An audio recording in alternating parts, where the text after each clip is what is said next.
আজকের ভিডিওতে যা যা থাকবে থাকবে মেঘের সমুদ্রে ভেসে যাওয়া, মেঘকে বিদায় দেওয়া, সাথে থাকবে 284টা সিঁড়ি বেয়ে ঝর্ণার সাথে দেখা করা, জীবনের প্রথম ঝর্ণা দেখা।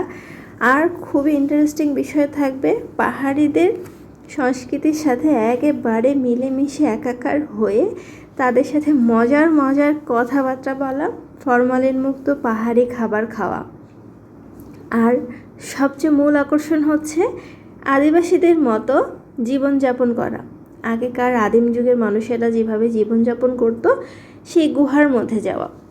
আমরা আজকে সাজেকের সকালবেলা 9:30টায় সাজেককে বিদায় জানিয়ে রওনা দিয়ে দিয়েছি খাগড়াছড়ি শহরের দিকে।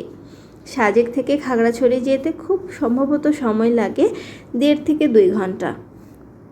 সাজেকের উঁচু নিচু পাহাড় বেয়ে কখনো নিচে যাচ্ছি, কখনো ঠিক পাহাড়ের চূড়ায় উঠে মেঘের সাথে হাহাহিহি করে আবার নিচে নামছি ভয় নিয়ে। এমন করতে করতে অনেকটা পথ পাড়ি দিয়ে চলে এসেছি মোটামুটি সাজেককে বিদায় জানিয়ে খাগড়াছড়ির অর্ধেকটা পথে, যেটা হচ্ছে দীঘিনালার পথে। দীঘিনালায় আসতে হবে, চাঁদের গাড়িকে বিদায় জানিয়ে আমাদের বাসে উঠে তারপর রওনা হতে হবে খাগড়াছড়ির দিকে। খাগড়াছড়ি, রাঙ্গামাটি, চট্টগ্রাম সবই তো পাহাড়ি এলাকা, উঁচু নিচু আঁকা বাঁকা পথ।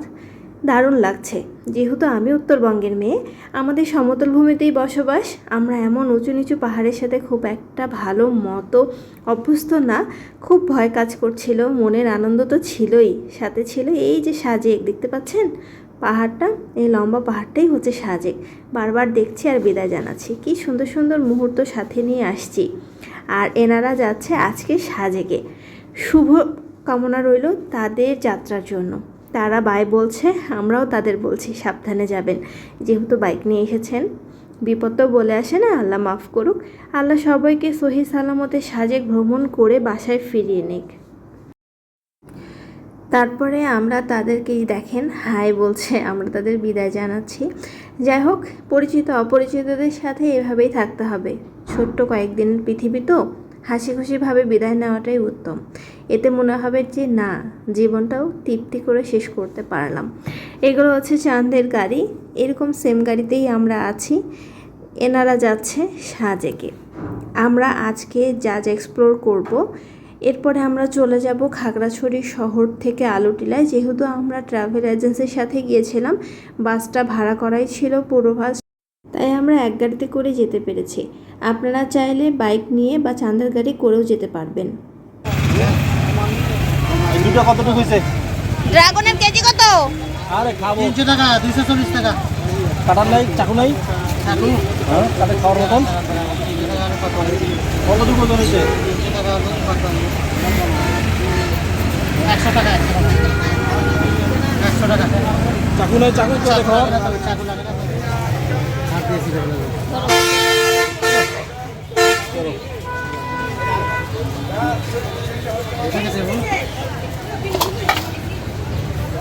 এগুলা কোথাকার?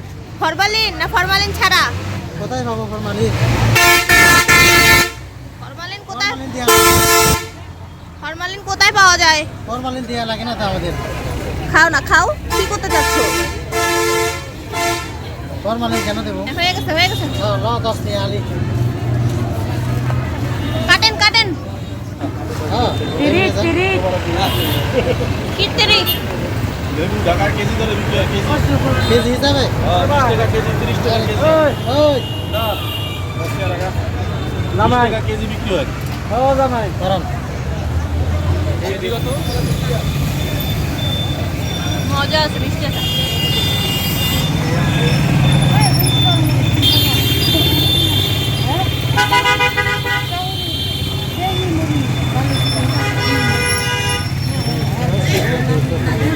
শোনো না, দাম তো কমান না, খায় ফেলান খায় ফেলান। 100 টাকা বেশি দিচ্ছি, এই কারণে না।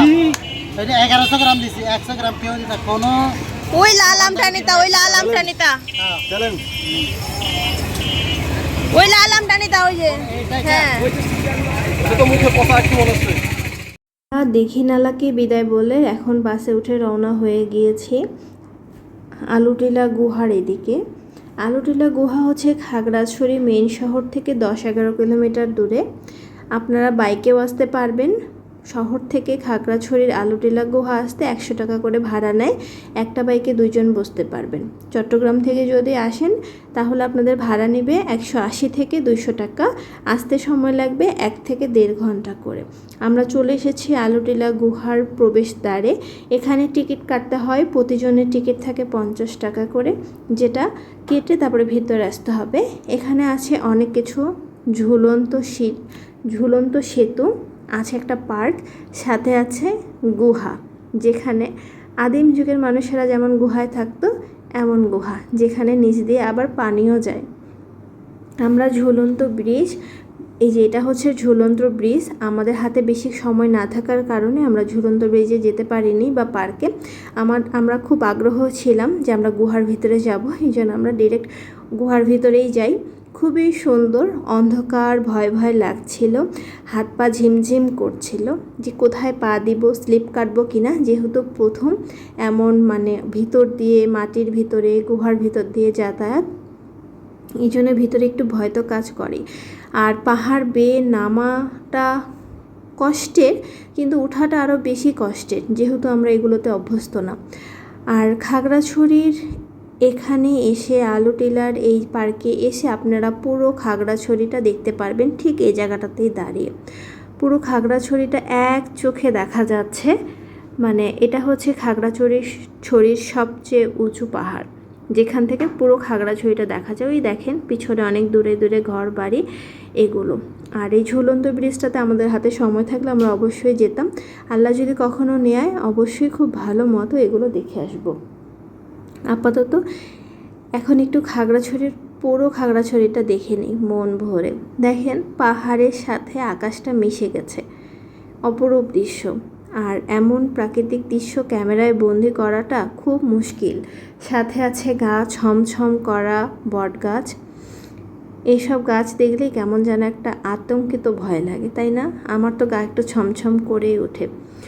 আমি অনেকগুলো, মোটামুটি 350টা সিঁড়ি বেয়ে নিচে নেমে তারপরে যেতে হবে গুহার ভিতরে। আমি সিঁড়ি বাড়ছিলাম আর যে কত কিছু আপনার ভাইয়াকে বলছিলাম, হ্যাঁ অনেক কষ্ট হচ্ছে, আর আসবো না। অবশেষে চলে এসেছি আমাদের কাঙ্ক্ষিত গুহায়। আমরা ভিতরটা ভিডিও করতে পারিনি, দেখেন বাইরেই কত অন্ধকার, আর ভিতরে যদি মানে লাইট ধরে আবার দেখেন কি ধরনের পাথর, যেগুলোর সাথে আমরা অভ্যস্ত না, তাই আমি ভিতরের ভিডিওটা ভাবে করতে পারিনি। ভিতরে অনেক বেশি অন্ধকার, আর নিচ দিয়ে এমন হালকা হালকা পা বেয়ে পানি যাচ্ছিল, গা ঝিমঝিম করা একটা অবস্থা। আপনারা গেলে সাবধানের সাথে চলাফেরা করবেন, কারণ আমরা তো আর কেউ অভ্যস্ত না যারা সমতল ভূমি থেকে যাই। যারা পাহাড়ে ঠিক আছে, ওই যে বলে না, যেমন দেশ তেমন ভেষ, তারা এইটার সাথে খাপ খাওয়াই নিয়েছে। আমরা এই গুহাটা দেখে উপরে আসি, আমার তো ব্যক্তিগতভাবে বেশ ভালো লেগেছে। পাথরের ভিতর দিয়ে যাতায়াত প্রথম জীবনের, কিন্তু বেশ মজা করেছি আমি। তারপরে উপরে উঠতে পারছিলাম না, এই জায়গায় মাটি ছিল পাহাড়ের, পা পিছলায় পিছলায় যাচ্ছিল, এই জন্য বানরের মতো পাহাড় ধরে ধরে আসছিলাম, পা টিপে টিপে, বেশ ভয় লাগছিল জানেন। যাই হোক, আল্লাহর রহমতে সুস্থভাবে আসতে পেরেছি। আর আপনারা যারা পাহাড় বা এই ধরনের ঝর্ণায় যাননি, গিয়ে দেখে আসবেন। ছোট্ট জীবনে সব অভিজ্ঞতা থাকাই ভালো, আর অভিজ্ঞতা নিয়ে ভালোই লাগবে। এই দেখেন কি ধুধু অন্ধকার। তারপর এখানে উঠে এই ভাইয়ারা ছিল আমাদের বাসে, সবাই একসাথে গিয়েছিলাম। তো ওনারা বলতেছে খুবই কষ্ট, ভাবি আপনি তো ক্লান্ত হয়ে গিয়েছেন। সত্যি কথা বলতে আমার জিহ্বাটা অর্ধেক বের হয়ে এসেছিল, এত বেশি কষ্ট হয়েছিল আমার। তারপরও আলহামদুলিল্লাহ চোখে দেখতে পেরেছি। আর এই হচ্ছে পাহাড়, এদিক দিয়ে সবাই উঠে উঠে যাচ্ছে, খুবই কষ্ট হয়েছিল। এই দেখেন কতদূর পথ উঠে আসছি, আরও অনেকটা পথ ওঠা বাকি। যাই হোক, এরপরে আমরা চলে যাব হচ্ছে ঝর্ণা দেখতে। আমি জীবনে কখনোই সরাসরি বাস্তবের ঝর্ণা দেখিনি, কিন্তু ঝর্ণা তো টুকটাক সবার বাসাতেই থাকে।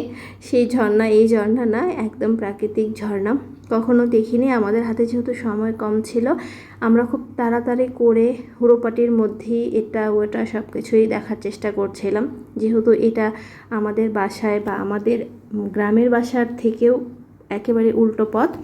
এখন আমরা চলে যাব হচ্ছে ঝর্ণার দিকে। লাছই ঝর্ণা খুব সম্ভবত নামটা, ভুল হলেও হতে পারে, ক্ষমার দৃষ্টিতে দেখবেন। এখান থেকে ঝর্ণার দূরত্ব মাত্র 5 থেকে 6 মিনিটের পথ। আপনারা এখান থেকে বাইক করেও যেতে পারবেন। আর ঝর্ণার ওখানে আরও অনেকটা পথ গিয়ে তারপরে ঝর্ণাটা। তো ঝর্ণার মেন গেট থেকে আপনাকে ওখান থেকে বাইকেই যাবেন, কারণ চাঁদের গাড়ি অর্ধেকটা পথ গিয়ে আর যায় না, অনেকটা ঢালু তো তাই।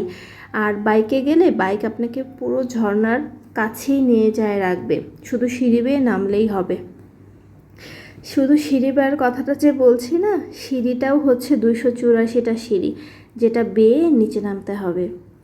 এখন সবাই দৌড়ে দৌড়ে যাচ্ছে, 284টা সিঁড়ি ব্যাপার না, বেয়ে বেয়ে নেমে ঝর্ণায় গোসল করাটাই মুখ্য বিষয়। দেখেন কতগুলো সিঁড়ি বেয়ে নেমে আসছি, এর থেকেও আরও বেশি সিঁড়ি এখনও নামা বাকি। শুধু নামছি আর উপরে তাকাচ্ছি যে এই পথ আবার পাড়ি দিয়ে আমাকে উপরে উঠতে হবে।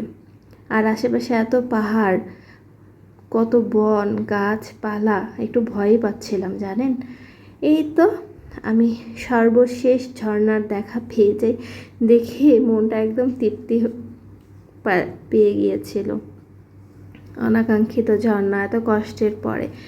সবাই শাওয়ার নিয়েছিল, আমি আর ভিজিনি, কারণ ওখানে যেটা পথ দিয়ে যেতে হবে ঝর্ণার কাছে সেটা এত ওই যে দেখেন কি ঢালু আর পিছলা ছিল, তো পড়ে যাওয়ার ভয় ছিল, তাই আমি আর যাইনি।